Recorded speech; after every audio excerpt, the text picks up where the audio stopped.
physically and clear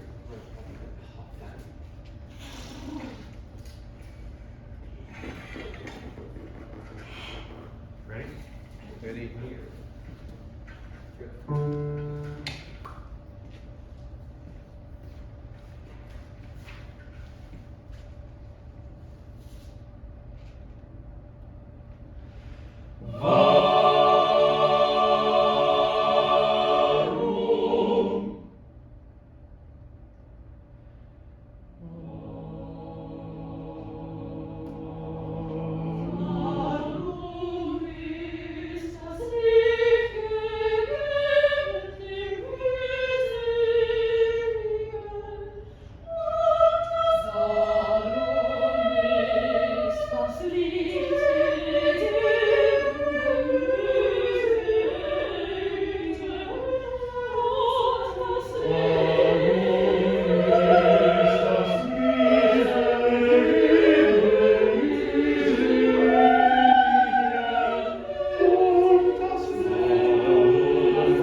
Give a hand for me.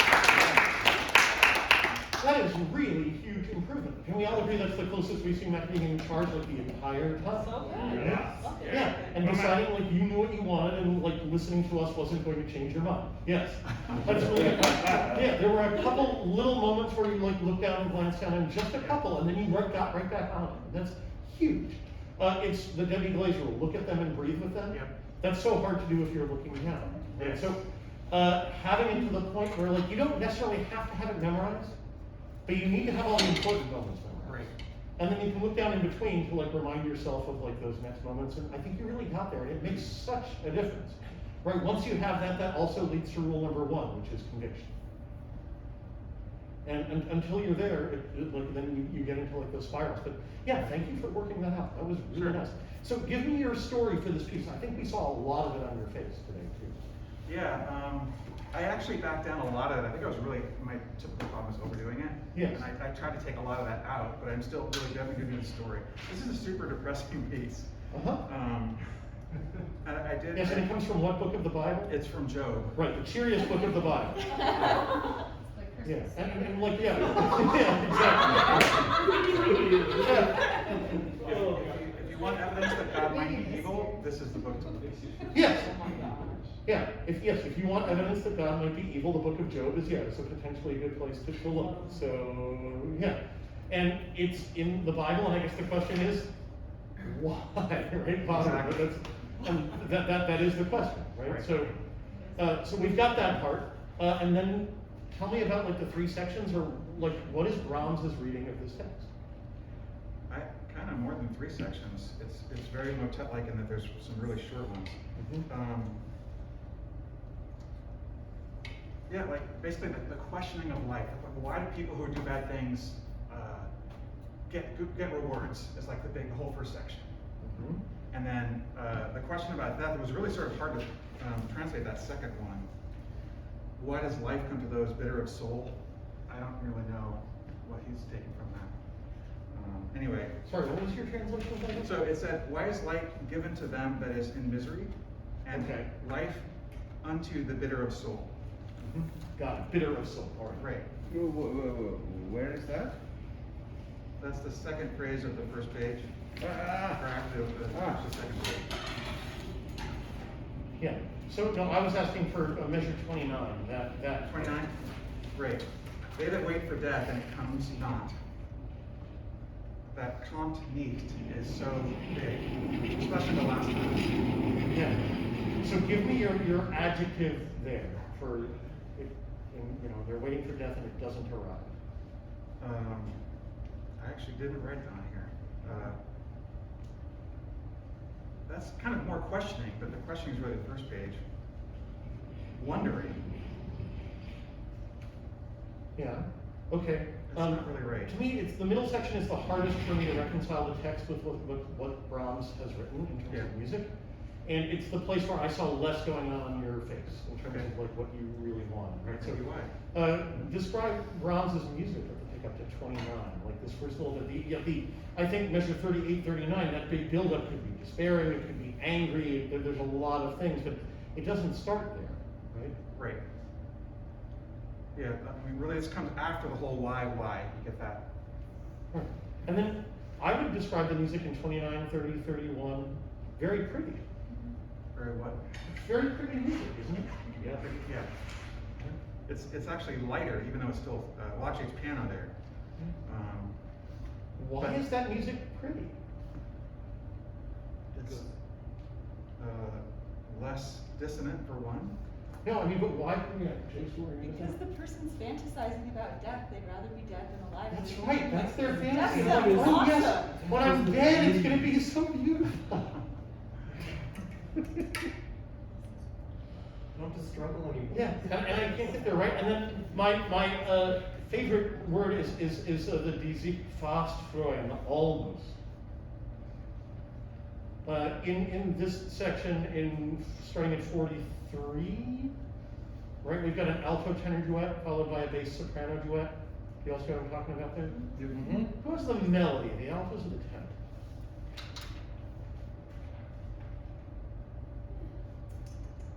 I think altos. Yeah, I think tenors followed by basses. I mean, or maybe it's an even duet, but this gesture that Brahms has, the first in the tenors, which should be and it isn't. Right? That's the almost. Right? We almost made it to the cadence, and we skipped over it. And he uses the same music in several other pieces of his, this exact same thing of skipping past the root. And the basses do the same thing.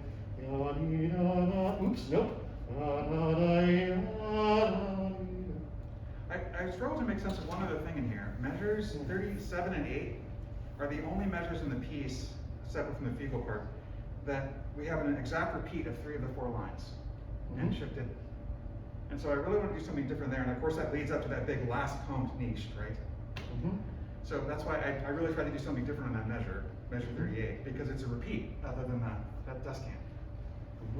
And I don't know how to interpret that. Like what he might have meant musically from that, but I definitely noticed it when I was analyzing this. Well, what does a composer usually mean when they do something 3 times in a row? Do it differently the last time? Maybe. Could be a reference to the Holy Trinity, but that's not going to be the case in Job. Go ahead. Just a second. No, go for it. No, I was thinking like when you repeat it, it emphasizes the message more and more. But most composers like Brahms do same, different, because they know 3 times in a row is boring. They rarely do something actually 3 times in a row. But that's super emphasis. Not to be too trivial about it, but Lizzie, clean your room. I did. Lizzie, clean your room. Elizabeth Soper, clean your room. Like the 3rd time, you mean it. Like when you get into like one of those. To me, that or they're Vivaldi and they're going through a sequence. But this is not going through a sequence. So, does that give you enough thoughts for character for the middle section? Yeah, it does. So let's do the middle section one more time. Let's do the soft volume in measure 27. Okay.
Good. Yeah, so I think for you, this is really good. I'm glad you took so much out of it. I think it's a mistake that you've been making. I think you need to establish many more of the basics in your technique and just be able to get that in place before you move to like the final messing with stuff all over the place.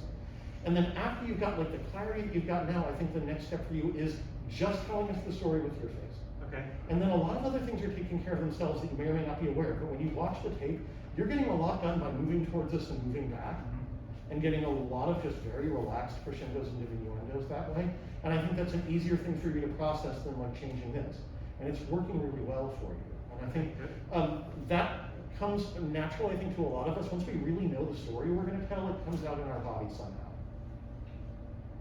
And I think this is a good path for you to be on, like knowing the score well enough that you're looking at the right people, staying, in a stable tempo, and then just committing to a story and seeing what happens. I think will work really well. Can I have a hand for Matt? Let's see. We'll do one more person and then change room. Who'd like to go before we change room?